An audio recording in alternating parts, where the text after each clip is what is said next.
Good morning, everyone. Happy Tuesday morning, wherever you might be. I guess it might not be morning for you, but it is for me here in Indianapolis. And we're running into some technical challenges this morning. No challenges for me. Clearly, you can see me and all of the various social channels that we're on. But our guest, we're having some trouble getting our guest, Rick Simmons, here. And so I'm kind of looking down at my phone. We've been trying to figure it out. I don't really know what our challenges are. 1 second.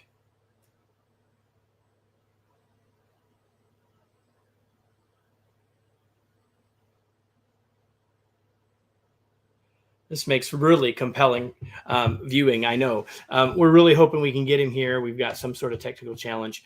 I want to welcome you if you are here. Hopefully we're going to get the chance to talk a little bit about Rick's great book that he co-wrote and share some ideas about transformation in times of change, which certainly we're all living in today.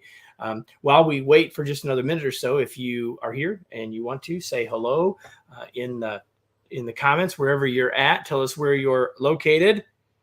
And we'd love to know where you are. We had a lot of people that were hoping to be here today. And so you may be here waiting for me as I'm doing a little tap dance. We'll give it another minute or so to see if we can get this problem solved with Rick.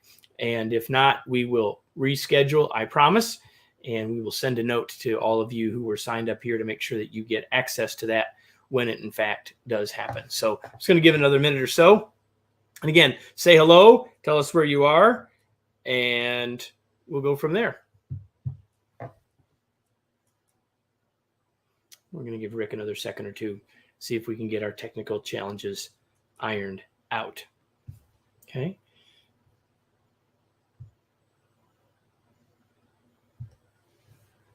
Well, good morning, Tammy from Birmingham, Alabama. Glad that you're here. And so now you all know what can happen if you say hello.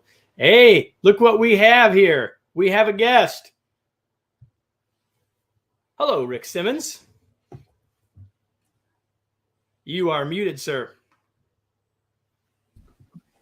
Kevin, how about now? Hey, I can hear you. So everybody, we are here. We're going to do this. Nice job. Thank you, Tammy, for the tap dancing.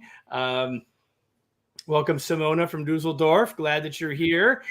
So we're going to do this a little differently than we do many times, because typically I've had a chance to visit with my guest for a moment before we actually go live, but we had some sort of technical problem today, which Rick and I will figure out sometime later. But for now, all that matters is that he is here and I am here and you are here, including folks from Dusseldorf and Dubai and Birmingham and who knows where all else. So we are so glad that you're here. So what I'm going to do is a little differently than what I normally do.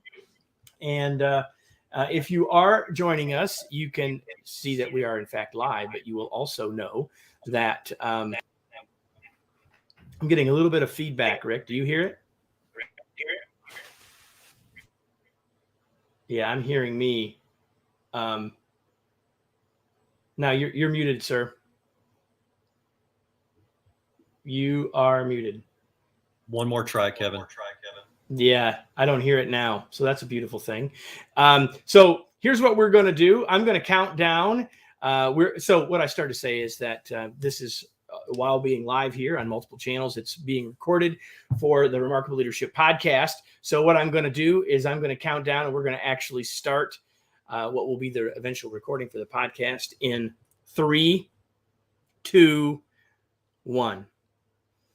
Today we're going to talk about liminal space, but you didn't come for that, but you'll be glad that you came. You came to create transformation in the midst of all the uncertainty that is around us, and I promise we'll get to that too. Welcome to another live episode of the Remarkable Leadership Podcast. If you're here live, as I've asked a number of you to do already, say hello, tell us where you're from.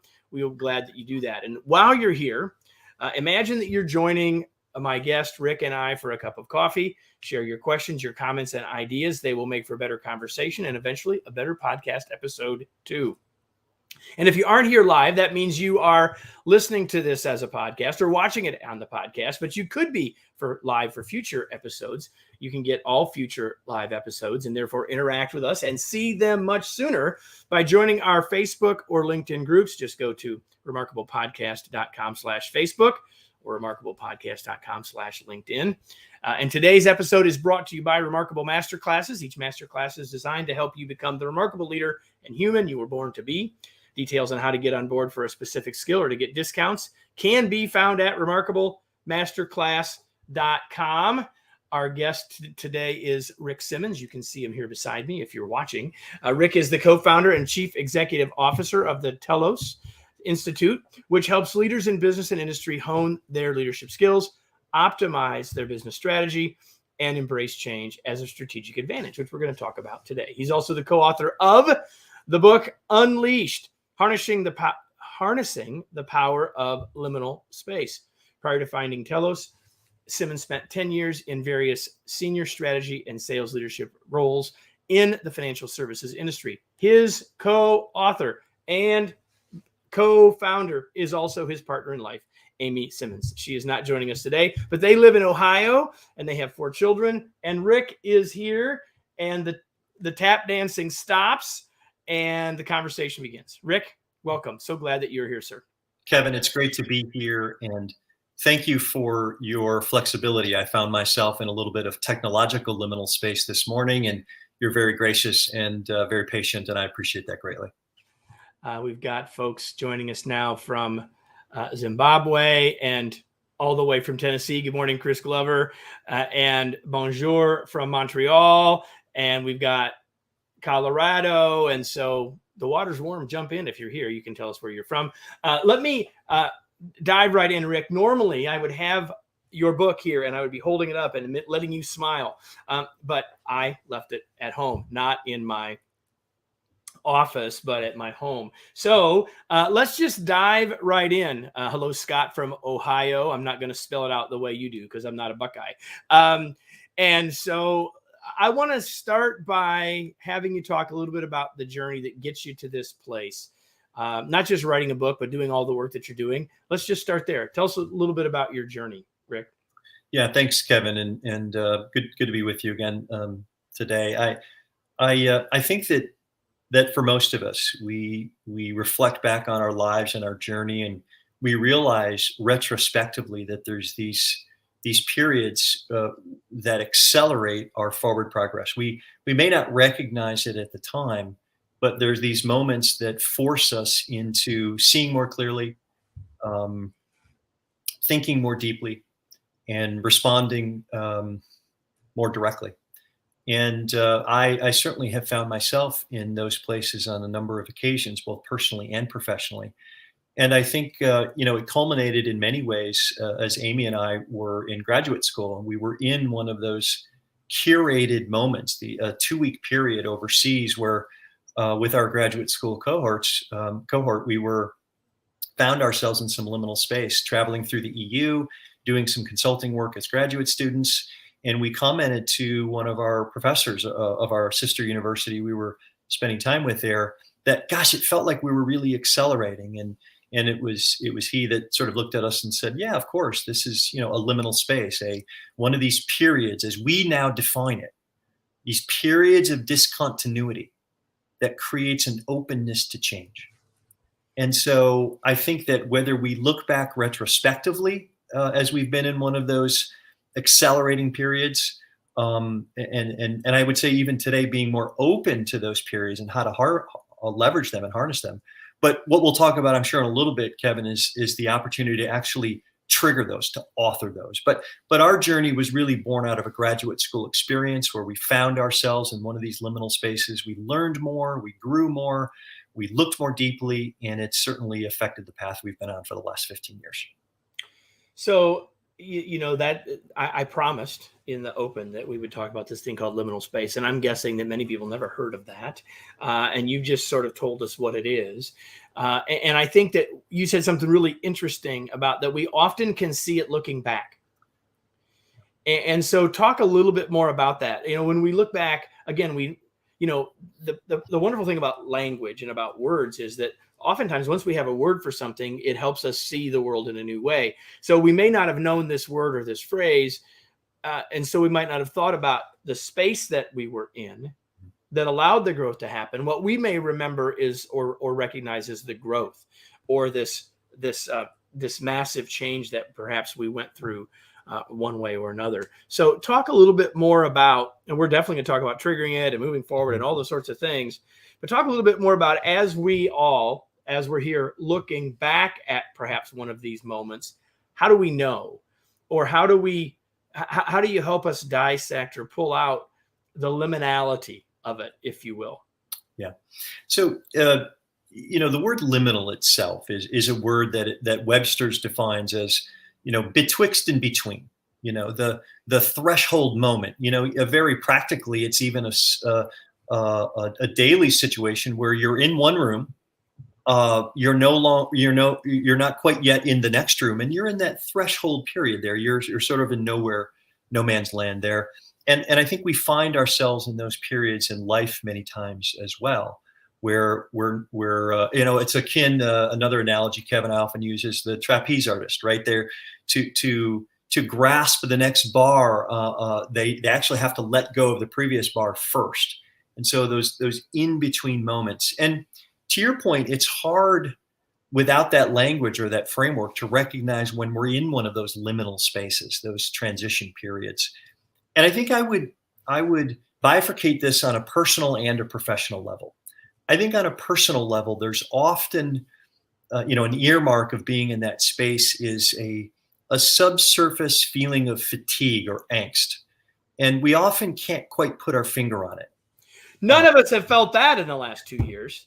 Right, for sure, right? Well, and let me just say, this is in addition to those more high-profile instances where we lose a parent, or a death of someone close to us, or a divorce, or a job change, or loss. Like, those are the more obvious, on-the-nose instances. But the majority of the circumstances where we feel that subsurface level of fatigue, and you're right, the pandemic has been both a liminal space in and of itself, and has triggered some of those feelings for all of us, and I think caused us to be in that point of in between on a number of different levels. Now, professionally, I want to just say that oftentimes organizations will approach, Kevin, a period of a 3 or 10. And here's what I mean by that.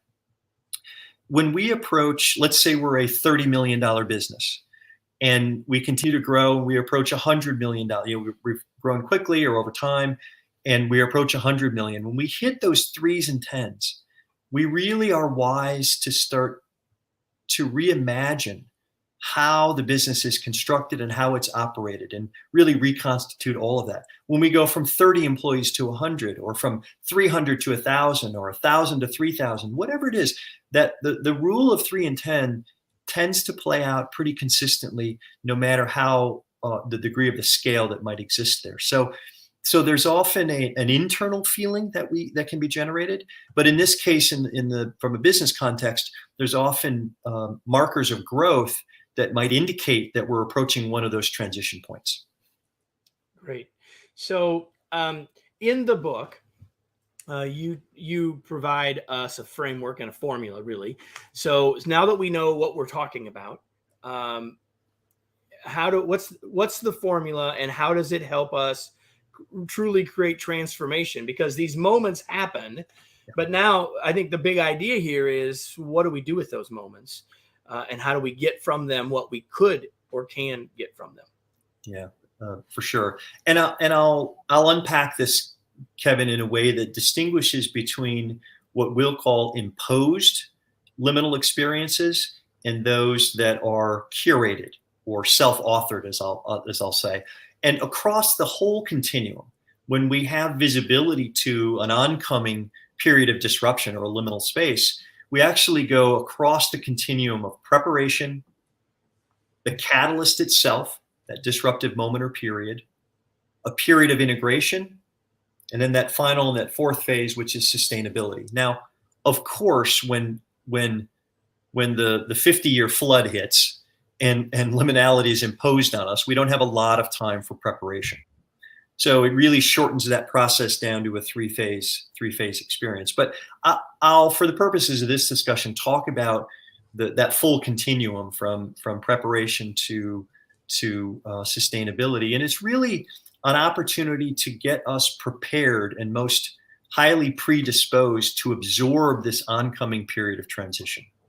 And I think in part, Kevin, without going too deeply into each of these steps, I'll say that it's really about cataloging what will be unchanging as we move through this period of transition. You know, I like to think that people are unwilling to change until they know what won't. And so I think it's really important to catalog what will be the enduring aspects of who I am, what's important to me in my life, what the values of our business are, if we're talking about an organizational context.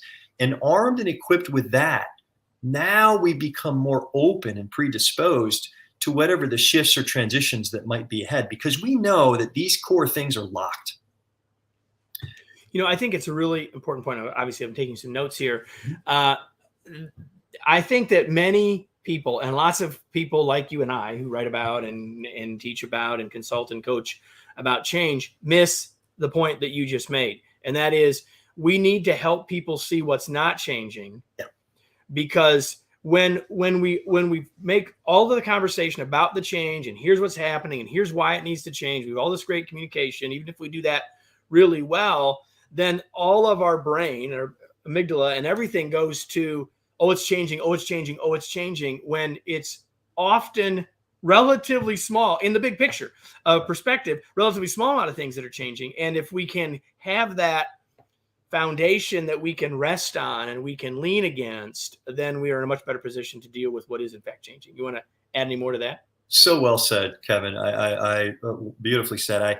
I think that that you're right. The list of what is changing as a ratio to what isn't is often turned upside down, right? There's 3 or 4 things that might be changing, but there's 100 that aren't, that are foundational. And I think a lot of this is born out of well-intended leaders who want to do well by their constituents, who want to be good stewards of their organization, that want to talk about bright, shiny new object because they know or believe strongly that it will help their organization and their people.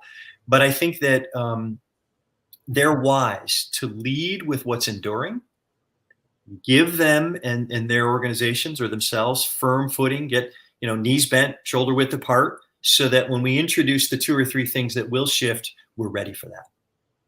Yeah, I think that's 100% true. So that's really the preparation step.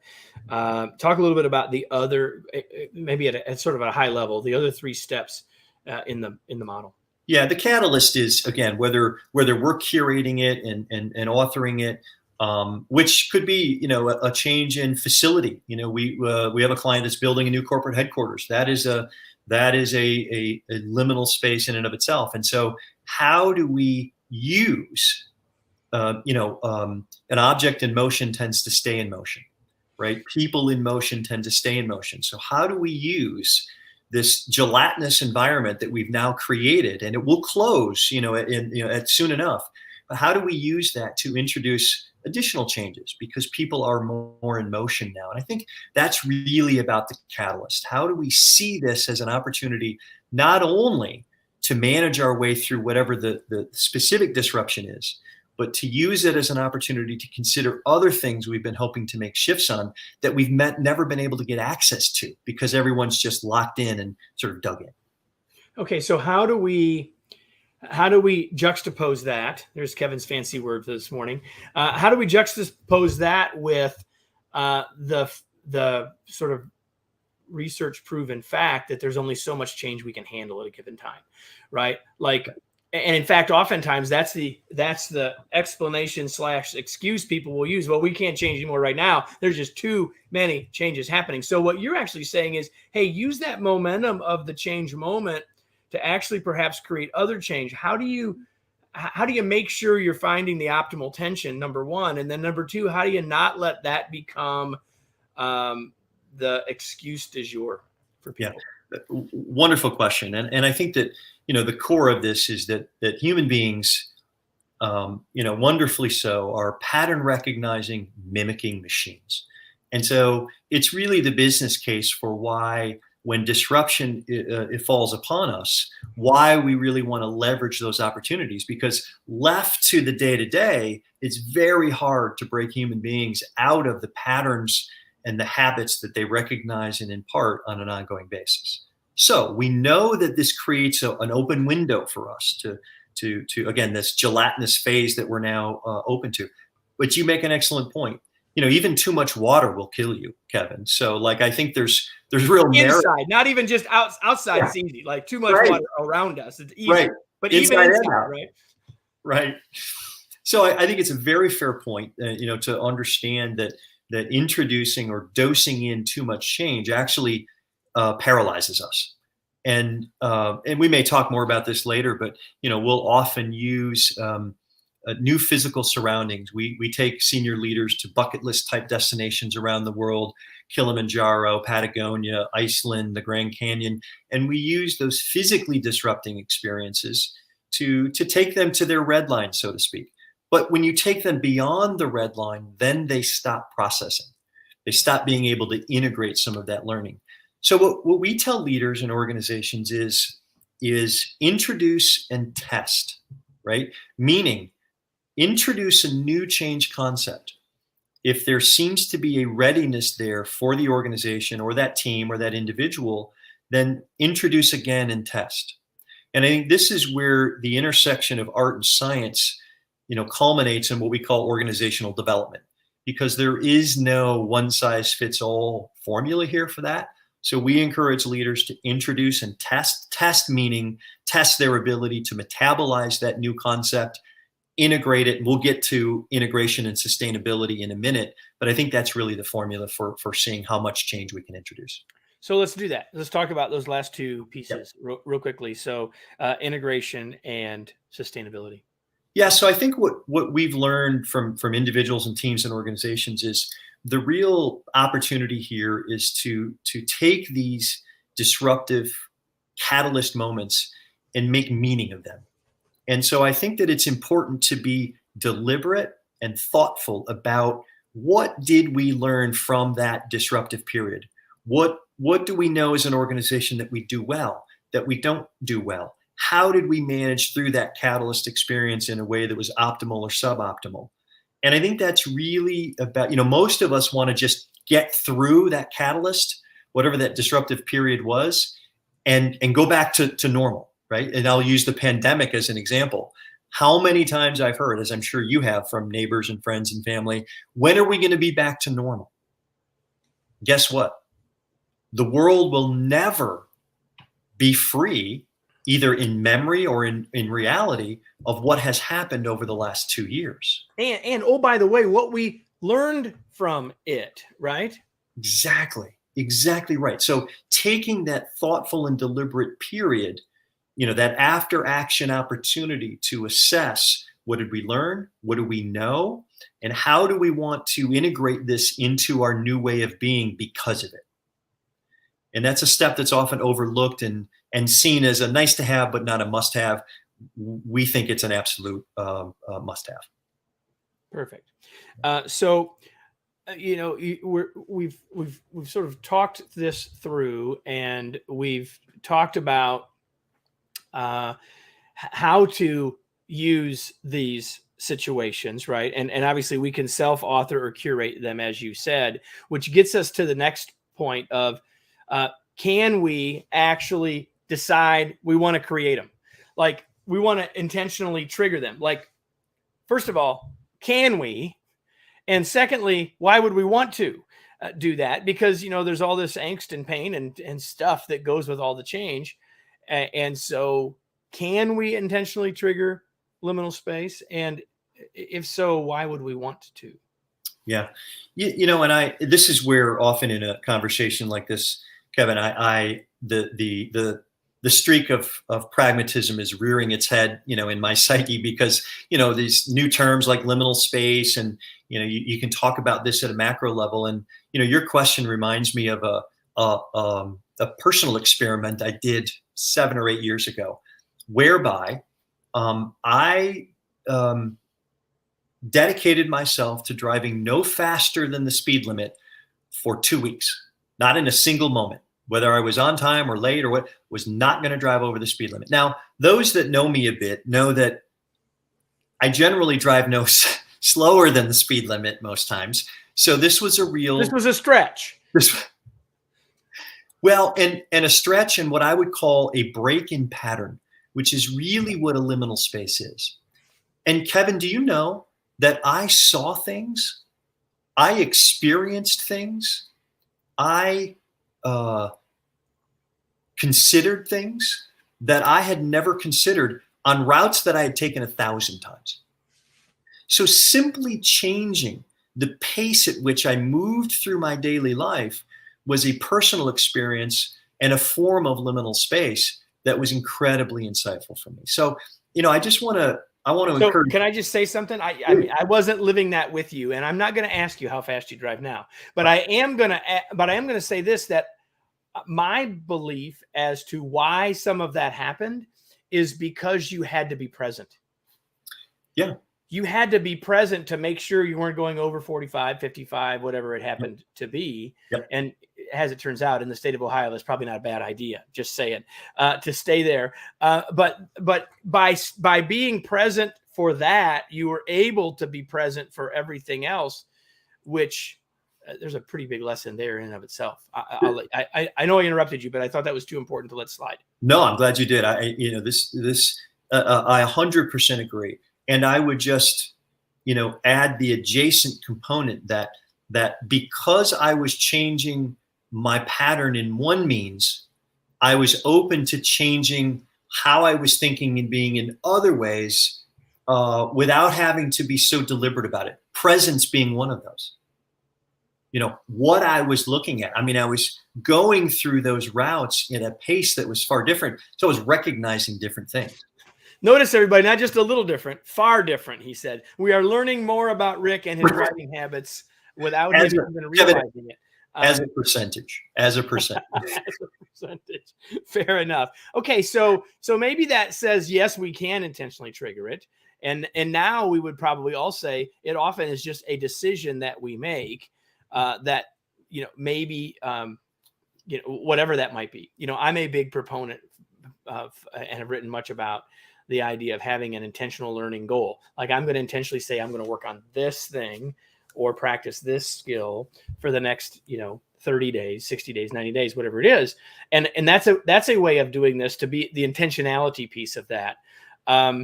So I want to sort of take us back. That gives us a chance to talk a little bit about the curated or the chosen situation. But I want to take us back. We've mentioned the pandemic a couple of times. And so I'm curious, the book came out in the middle of 2021. Okay. And so you were, I'm guessing, writing it or finishing writing it after the pandemic had started. And so now we're looking at a number of months since, over a year since you finished writing, and approaching a year since it came out. So, like, what are the lessons that you would say now we could all take from this common experience, this common liminal space related to the pandemic? So what are some of the present day lessons that perhaps we can take? Yeah, I think there's two things. I think there's two things, Kevin. You're right. We did start writing this before, a global pandemic was thrust upon us. In some ways, it has created a portal for us, a foundation for us to talk about this concept, because so many of us have a shared lived experience with the pandemic. But I would say that the real thesis prior to the pandemic and the bedrock of why we wrote the book was twofold. Number one, in 1955, the average life expectancy of an S&P 500 company was 75 years. Currently, the average life expectancy of an S&P 500 company is 15 years. And in the next 10 years, half of the S&P 500 will have been turned over. So the point here is that we're living in a world and in environments that are more volatile, more uncertain, more ambiguous than ever before. And so simply being aware that these liminal spaces exist, that we can have access to them in a more regular and ongoing way, and we have opportunities not just to live through them, but to harness them for productive change and forward progress was sort of the thesis around why we wrote the book itself. And I would say number two, to your question, is that liminal agility, this ability to manage optimally these transition points, is like a muscle group. And I think the reason to curate these, the reason to self-author these, is in part to trigger forward progress in a more accelerated and deliberate way, but it's also to better prepare us for when those imposed liminal scenarios, when those 50-year floods hit, we're more predisposed, we're more fit around being able to manage them and leverage them. So creating agility, flexibility, whatever word you want to use there, perhaps even resilience. Yep. When we know that we've successfully been through changes, even of our own choosing, we put ourselves in a better position to be more confident and ready for the next ones, right? For sure. So the book, again, we're talking with Rick Simmons, the co-author of the book, Unleashed: Harnessing the Power of Liminal Space. And we'll give Rick a chance to tell people where you can learn more and get a copy in a few minutes. But the book is really written for us as leaders, or for us organizationally. And yet we've talked about this both individually or personally, as well as professionally. Anything else that you want to add on the leadership side about doing this with a group that might be useful? Like maybe something that we left out, or that you wanted to make sure you had the chance to sort of highlight or underline before we move on. Yeah. I get a question a lot, Kevin, about, well, tell me about liminal space as it relates to, at an organization or enterprise-wide level. I don't want to talk about it on a personal level. Like, I want to talk about it on an enterprise-wide level. And I understand that, especially leaders leading big organizations with big challenges on a daily basis, for all the reasons we've mentioned already. It's at that point, though, that I try to remind folks that organizations are made up of people.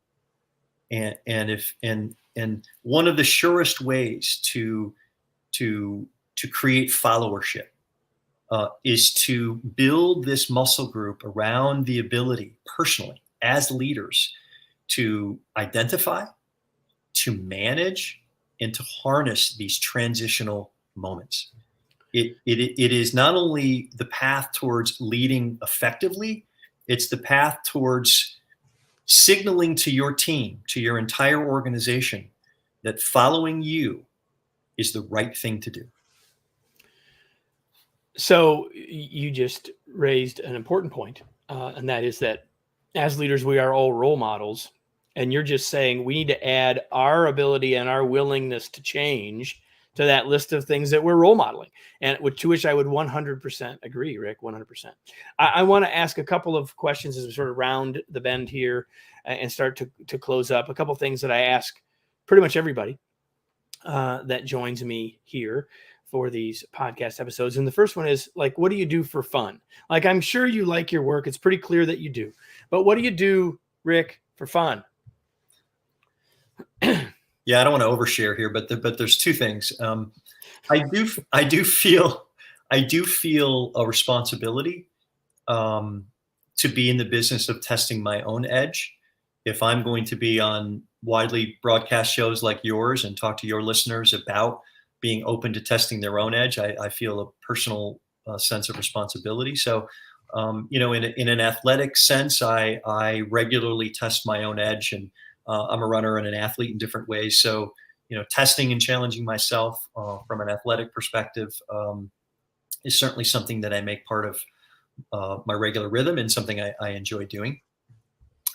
Secondly, and completely unrelated, about a decade ago, I fell in love with timepieces, and I think that through timepieces, I've understood that, and I think it was Longfellow that said, "I would not give a fig for simplicity this side of complexity." but I'd give my whole life for simplicity, the other side of complexity. And for me, timepieces are a tangible expression of that, the seeming simplicity of keeping time. And the way in which most timepieces do it is very straightforward. But as you get into the hobby, you understand that there is a degree of technology that hides behind that watch face that is just a full expression of that for me, and I really enjoy that. So if you're with us live, you know that we had a little bit of challenge getting started. We dealt with a little liminal space to get started. And there's a question, Rick, that I ask all of my guests, but for nearly all, I tell them this ahead of time. And I didn't have the chance to tell you this ahead of time. So you let go of one trapeze and get ready to grab the other one. Okay. So the question I love to ask smart people and I've done this my entire life, and I decided to do that. This as a part of this podcast is to ask you this question. Are you ready? I'm ready. What are you reading these days, Rick? Yeah, good question. One of the things, and I do enjoy reading. I do enjoy learning, I should say. I'm certainly a reader, but I consume a lot of content in a number of different ways, both experientially and reading. And one of the things that I have found really helpful, Kevin, is this idea of content analysis, meaning I'm reading things on a widely seemingly non-correlated level that completely correlate when I'm able to sort of analyze that content from different Connect portals. the dots. Yeah. For example, I recently read The Hidden Life of Trees. And, what the heck does that have to do with anything? Well, it's a wonderfully written book. And what you find out is that there's a community that exists. There is a cohabitive ecosystem that exists amongst the trees and how they allocate resources. And, no single tree is free of the impact of the entire forest. And so there's great learnings and great insights there. But I would add The Hidden Life of Trees to probably one of those pieces that I'm reading now that seems to have no correlation to my work or my interests, but has been quite meaningful. Perhaps surprising to all of you, Rick is not the first person to suggest that book. I can't at this moment tell you who the other person was, but I will find it. We will put it in the show notes for anyone listening. We'll make sure that that's one of the other podcasts we recommend as a part of being a part of this. So, Rick, I just have one more question for you, and it's the one you've really sort of been hoping I'd ask from the very beginning. So, Rick, where can we learn more about your work, the book? Here's your chance. Tell us where to reach out, how to connect with you, all those sorts of things. Yeah, for sure. Well, our website, thetelosinstitute.com is a good landing spot for a number of things, learning more about our work in liminal space, the work we do on a day-to-day basis, and my great colleagues at the Telos Institute.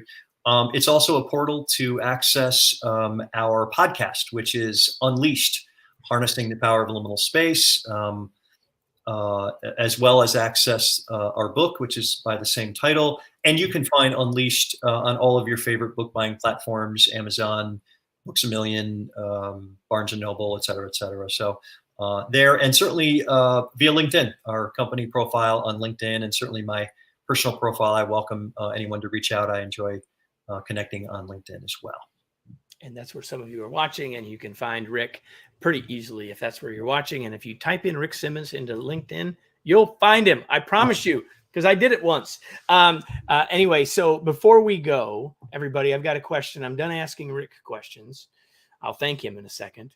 But I have a question for all of you. And the question is simply this, my favorite question. Now what? What action are you going to take as a result of this? Rick said something about being a learner a few minutes ago, and this is the question of learning and application in terms of maybe you didn't, when you got here, you didn't know what liminal space meant. Maybe you never thought about the difference between curating or choosing or creating or self-authoring those moments versus them simply being imposed upon us. Maybe you had a chance to think about what you could do to create it, trigger it intentionally for you or your organization. I don't know what your actions will be from this, but I do know that you will get far more from it if you, in fact, ask this question, now what? and then take action. So, Rick, thank you so much for being here. It was a pleasure to have you. Hey, We Kevin. had a couple fits and starts, but it was worth the effort. Yeah. Hey, can I just weigh in on that now what question real quick? Sure. I just wanted to say, as an expression of thanks to you, I've long believed that the questions we ask each other say more about our competence and our ability to add value than any answer to any question we might offer. And to be together today and see and field such excellent questions from you is now what for me. I think being in the business of asking good questions is not a foregone conclusion. So thank you for that, and thanks for that reminder.